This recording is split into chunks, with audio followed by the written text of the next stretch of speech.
तो मंडे 11 अगस्त और आने वाले इंडिपेंडेंस वीक में किधर जाएगी निफ्टी, फटाफट पता करते हैं इस वीडियो में। तो दोस्तों हमेशा की तरह एनालिसिस की शुरुआत करते हैं निफ्टी के डेली चार्ट से। इससे पहले मैं एनालिसिस में आगे बढ़ेगा, अगर आप पेज पे पहली बार आए तो फॉलो करना मत भूलिएगा ऐसी धमाकेदार डेली मार्केट एनालिसिस वीडियोस के लिए। डेली चार्ट को ध्यान से देखेंगे तो फ्राइडे की जो एनालिसिस वीडियो थी उसमें हमने आपको ये बताया था कि ये जो कैंडल थर्सडे को बनी थी एक्सपायरी वाले दिन, अब ऐसा नहीं होना चाहिए कि अगली कैंडल दोबारा पलट के इसके लो के नीचे या लो के आसपास क्लोज हो जाए।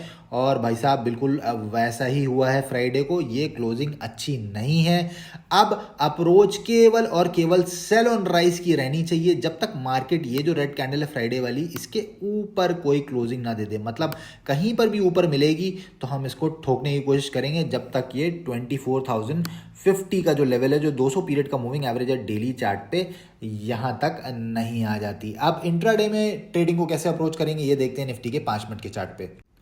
दोस्तों अब हम आ चुके हैं निफ्टी के 5 मिनट के चार्ट पे और फ्राइडे के एनालिसिस में हमने आपको जो इंपॉर्टेंट की लेवल्स दिए थे वो ये एक तो जोन थी 555 से लेके 542 वाली, और इसके नीचे हमने बोला था अगर कोई 5 मिनट की कैंडल क्लोज कर जाती है तो बहुत तेजी से आपको नीचे के टारगेट्स मिलेंगे। ये भैया तीसरी ही कैंडल क्लोज करी, पहले टारगेट के तो आसपास ही इसने क्लोज किया जो 511 था, लेकिन भाई साहब उसके बाद ऑलमोस्ट वन वे मूव के साथ ये 450 तक आई है। ये लेवल ध्यान रखिएगा, यही लेवल बोला था और आप देखेंगे यहीं से सपोर्ट लेके इसने दोबारा ऊपर जाने की कोशिश करी। उसके बाद हमने ये बोला था कि अगर 450 के नीचे भी कोई क्लोजिंग हमें मिल जाती है तो फिर मार्केट पिछले दिन के लो के भी नीचे तक आ सकती है, और अब बिल्कुल वैसा ही मार्केट ने किया।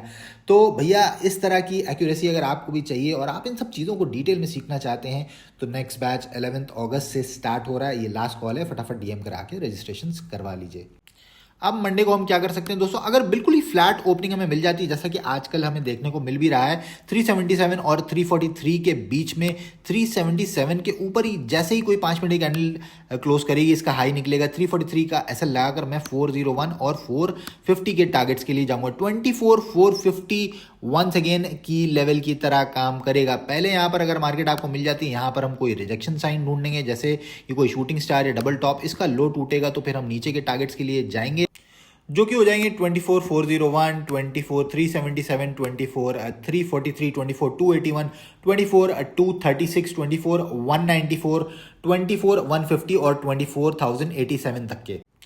अब 24,450 के ऊपर अगर कोई 5 मिनट की कैंडल क्लोज हो जाती है और इसके ऊपर मार्केट थोड़ा सा टिक जाती है, 10-5 मिनट टिकने का वेट करिएगा, फिर हम ऊपर के टारगेट्स के लिए जाएंगे और ये गैप फिल हो सकता है 511, 555, 591 और 634 तक के।